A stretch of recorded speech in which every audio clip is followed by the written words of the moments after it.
106 would have explained it, but asymptocy seems destined to leave it to Vespucci. The two styles fight even for my handwriting. Their chemicals even produce nothing more than wax in the ears and an amazing thirst.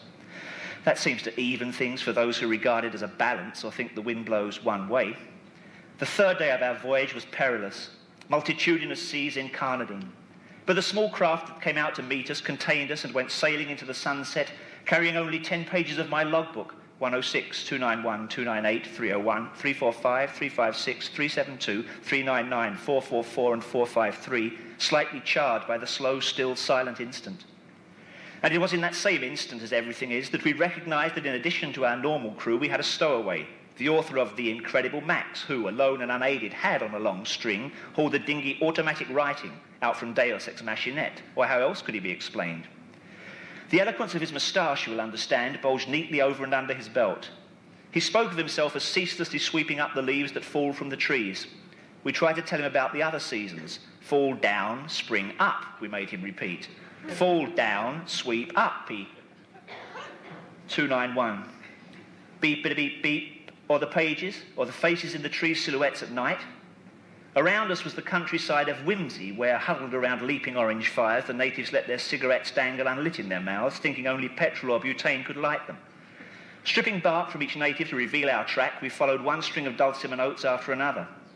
Nothing is lost or confused in this country. Not the Penguin English Dictionary, nor the red pen, nor the yellow pen with green ink, patent applied for. At night in the forest we slept, listening to the creak of our future oars. Let us, said one of the natives, whose language we could speak but imperfectly, build from these trees a thing which we call a ship. From the wood remaining I will show you how to make paper. On this paper, once we set sail, I shall show you how to write with a charred twig from the same tree. And if your grandmother is with you, here's how we suck eggs. From the shore we watch the ship approaches. We set sail in small craft to meet the strangers, pausing only to write pages 106, 291, 298, 301, 345, 356, 372, 399, 444 and 453 of the logbook, charring 298. A fair day. Afraid I think only in words. That is to say, I'm able to say that is one of the things we have no word for. And when our journey takes us into the dark, en una noche oscura, roll up, I am quite able by touch to say to myself, this is another of the things we have no word for that I've never felt before. And so, pausingly to drop an O, flick cigarette ash into the waste paper basket, ash which lands in the exact top right-hand corner of the only piece of paper in the basket, which I now have beside me, reading on the reverse, hidden in the basket, but the grey pattern of type through paper attracted my eyes, the changing cricket bat. A clever sleight of hand trick which will mystify your audience, and look through the window at a man in a white suit turning the corner, I reach the end of my sentence. At the same moment the record changes. I type in time to the snare drum. Every branch blows a different way. Ash fills my fingerprints, making a soft cushing sound as I type on, pausing only this time to watch my fingers move, have a pain in my stomach, pay close attention to 3 words in the lyric. Now it is almost time for 301.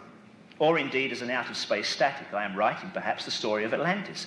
And if you can only see the peaks and think a detailed description of them is sufficient, then grow gills, swim down, and get over that molecular distinction of the surface, and think a detailed description of an out-of-space static, or indeed as an out-of-space static. I am, and think a detailed description of them is sufficient. The pen scratches on the paper, the rain taps on the window. The ship has sailed, and from inside the beer bottle we read the label in reverse through the brown glass, Truman's. And the twig from the tree outside is stationary and dry, stuck into the neck of the same bottle. And the bottle stands on the table, the wood of which came from Finland, next to the empty cigar box elaboradas a mano in Cuba, near the Olympia typewriter from West Germany. Until finally writing becomes the only thing that is not a petroleum byproduct or a neat capsule available without prescription. And think a detailed description of them is sufficient. I am writing perhaps the story of Atlantis, and if you can only see, then grow gills, swim down, and get over that molecular distinction of the surface, until 345. The ticket on which we saw, turning it over, the words Mafia Money in Cooper black type, which meant that at that moment the ship comes in, the craft go out, and beneath them all is Atlantis, the form of our voyage. We were thinking about Germany and how to get there. 2 scouts had been dispatched to the new Casa de la Pizza on the corner of Head Street to bring back provisions, and I was again left with the logbook. Today's happenings bear no relation to the beauty of, for instance, a brass chronometer or a sextant. But a burst of happiness comes at the same time as the TV blurts Cliff Richard in Scandinavia on turning over in my papers a letter which arrived this morning from our Point Scout Joe. You're gonna find me out in the country, sings Cliff. The audience laughs. Do you remember the author of The Incredible Max? He is here too, on the telephone. But residual beams flicker Teen Titans and the beautiful Codex. So you girls want to do your thing in my shop? Well, let's play it by ear and see what kind of vibes occur. Against which can only be set the thought of the new band of gypsies. Jimi Hendrix, Janis Joplin, Colonel Nasser, Eric Maria Remarque and John Dos Passos. Well, how do you think? A play with unlimited cast, each saying one line only. Or the poem that... 356. The frequent deaths do not affect the bedding. Swimming around in the glass with the scent of juniper entering our lungs, we screamed out. But our cries were drowned by voice-carrying laser beams, which, activated by the CO2 in our breath, boomed, "The River Medway has overflown its banks near Tunbridge. This would imply that the infinitive was overfly. To overflow has the past participle overflowed, not overflown." The information was just in time, although in the bulb-shaped glass the pressure of the voice had forced us under the surface. For the giant finger that dipped in stirred us around and reascended to stroke the rim of the glass, created, as it gathered speed, a perfect C-sharp, which shattered our prison and caused the clear sea to overfly. How neatly all the solutions are labelled paradox, and how much we owe to Adam, who never bit the apple but rolled it along the ground, thought wheel, and so brought us death, clothes, and 200 different kinds of washing powder. These last few nights I wake, unable to change the film running through the two projectors behind my eyes. Of course the stars were nearer before we could fly. Why else should the universe expand? And what goes on behind my head these nights when blood splatters and snails down the shiny celluloid? Mirrors lie. This voyage can only... 372. Caps. I have been from one to another of my friends and I feel uneasy. I understand now that I have been dead ever since I can remember, and that in my wife I met another corpse. This is the way salt is made. We, the salt, get put on and in things, but we are our different taste. I am in Maine. Did your salt taste different today? What did you expect this to be? I am sodium. I realise now my fear and love of water. Chlorine. We have combined to save you from our separate dangers and become the sea. Sodium rode in the bus, taking care not to sweat. In front of him, the strange tracery, ashtray. To his left, safety exit, lift bar, pull red cord below, push window open. He copied this tracery as the bus sped along the dotted line. Across a pale green metal bridge, to the left, grassy hillocks, then pines. In the distance, a black horse cropping. He counted 4 blue cars, one after another. The green-tinted windows of the bus announced a storm. TS-536, another blue car, overtook the bus. This is Maine, he told himself, and the selectors threw up an island off the rocky coast of Maine. An exit road curved down. A truck called Hemingway passed. What strange mutations will come from that grassy strip between the lanes, never walked on, fed by fumes, cans, paper, tobacco, and... 399. Subtlety is only what you see looking around inside your head with a torch, beating your radar pulse there to yourself and back and describing the journey. No, that was something else. Red. Until the day that intelligence and intuition were the same and passed through that fence.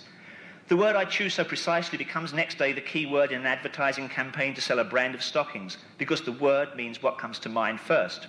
And as a writer and artist, I should have sensed the direction of that word. As the Renaissance painter should have sensed his picture on the packet around those same stockings with size 9 printed across the detail which took him 3 days to paint.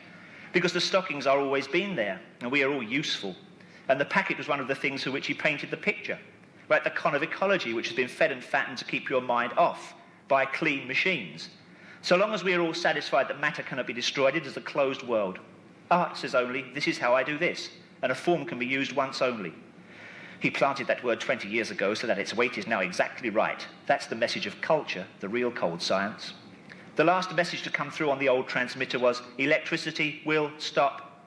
And we have no way of knowing if the last word was message or punctuation. So before 444 can work the transmitter, we've forgotten the message.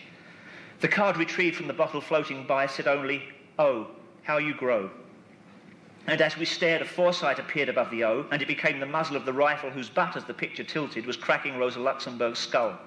And the circle of paper from within the O fitted first neatly into the hole of an old early morning return bus ticket, took off, was lost for an instant in a swirl of confetti, and finally settled in George Kimball's empty eye socket as he searched in the sawdust under the table for his glass eye. And the sawdust, the table leg, the confetti, the bus ticket, the rifle butt came from the same tree, whose final total of seasonal rings, said aloud, is the name of God. On the coast of Maine, the stones are a foot in diameter. On the northern coast of France, they are an inch. Their travels tilt the Earth's axis towards another ice age, which will kill the vegetables. For this is the battle between the vegetables and the rocks. And we are the disputed territory, we and the water we come from and are. And fire is the flint destroying the tree, though it be cold, the vegetable in disguise. And mushroom and hemp are the settlers moving west.